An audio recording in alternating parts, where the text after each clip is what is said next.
Last week, a dumb bitch congresswoman, in Michigan, whose existence is not yet known to the rest of the country's consciousness, had credited Donald Trump with having called Osama bin Laden, which Donald Trump had nothing to do with, among other terrorists, which he also had nothing to do with. Now, it is difficult to forget that night in 2011, when it was Barack Obama who was president and told the world that on his orders, a team of Navy commandos had killed the Al Qaeda leader. But Representative Lisa McClain, a dumb bitch, a first term member of Congress, showed that with effort and with the desire to feed Trump's delusions and maintain her standing among his sycophants, anything is fucking possible. Now, in ordinary times, a dumb bitch like McClain's claim would have been mocked and then eventually forgotten. But because these are not ordinary times, these are times in which citizens of the same country live in entirely different information realities. We would put her assertion about Bin Laden on a kind of watch list, but in 6 months' time we may worry and we may learn that a probably false claim made by a single unserious congressional back dumb bitch has spread into a maggot America, a place where Barack Obama is believed to be a Kenyan-born Muslim, which he isn't. If he was born in Kenya, he would not have been able to run for president, and Donald Trump is thought to be a victim of a coup, which he's not. Now this is disinformation in the story of our ages. We see it at work in Russia, where they believe where in Russia their citizens have been led to believe the lies that Ukraine is an aggressor nation, which they aren't, and that the Russian army is winning the war against modern day Nazis, which would be wrong on their part because, for one, Vladimir Zelensky, who's the president of Ukraine, is Jewish, so he would not be a Nazi. So we see it at work in Europe and Middle East, where conspiracies about hidden hands and occult forces are adopted by those who, in the words of the historian Walter Russell Mead, they lack the ability to see the world clearly and they discern cause and effect relationships in complex social settings. Now we see it weaponized by authoritarians around the globe for whom democracy, accountability, and transparency pose mortal threats. And we see it, of course, in our own country, in which tens of millions of voters believe that where they believe that Joe Biden is an illegitimate president because he's not.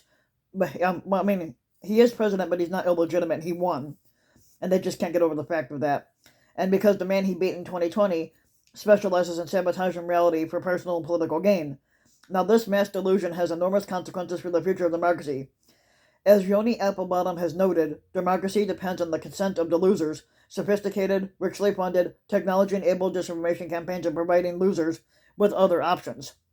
The threat posed by disinformation is the reason that the Atlantic is joining with the Institute of Politics at the University of Chicago, and they're doing a conference that is meant to examine disinformation in all of its manifestations.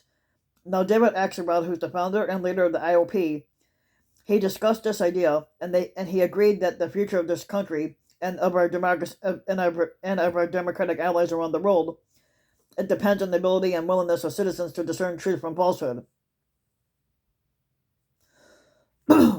It is fundamental. It is a fundamental blow to our democracy, and any democracy, if people come to believe that an election clearly won by one person was illegitimate. Axelrod said, "This kind of malign fabrication is devastating for democracy. Anything that tears us apart, like any falsehoods that deepen distrust of our institutions, and anything that undermines the idea that there is such a thing as object truth, these or what we call objective truth, and this is a fucking huge challenge." Now, Axelrod is aware that disinformation is a virus that has infected much more than a single political party, though in any one person's opinion, only one party in the American system has currently given itself over so comprehensively to fantasists, and we're aware that there is only so much only one citizen can do. And when faced with the social media big data complex that makes it easier and easier to inject falsehoods into political discourse, disinformation, turbocharged by the tools social media and big data now afford, it threatens to unravel not just our democracy, but democracies everywhere. Now, any conference that has to pertain to any disinformation will have some fraught qualities, starting with basic definitions. Now, what is the difference between disinformation and misinformation? What is the difference between disinformation and information that you simply don't fucking like, or you find narratively inconvenient to you? Now, these are answerable questions to anyone, but the answers contain a great degree of nuance in a rapidly shifting informational environment. Now, this is particularly challenging to anyone because it's subject for journalists and for someone like a guy named for David Axelrod, which Axelrod is Obama's former chief strategist and a former journalist himself. And there's no doubt that, like anyone, um, they took facts and arranged them in a way that would be most persuasive to the audience that we're trying to win, he said.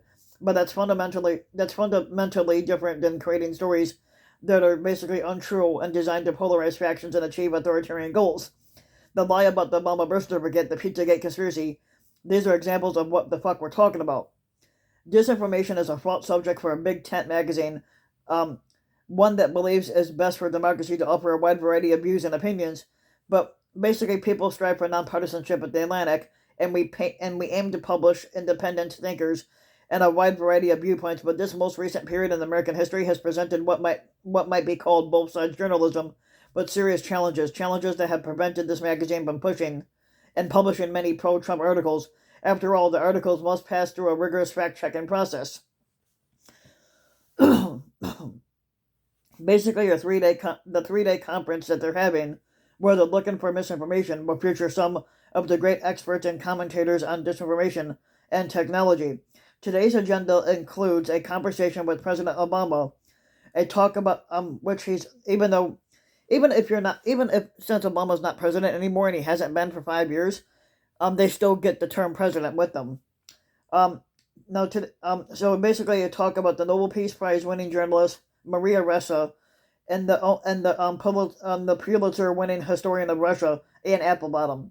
We also hear from U.S. Senator Amy Klobuchar, who's a U.S. Representative, Adam Kinzinger, and Lauren Underwood, and Facebook whistleblower Francis Hogan. So if you like the video, you can give the video a like and subscribe to my channel, RBW King.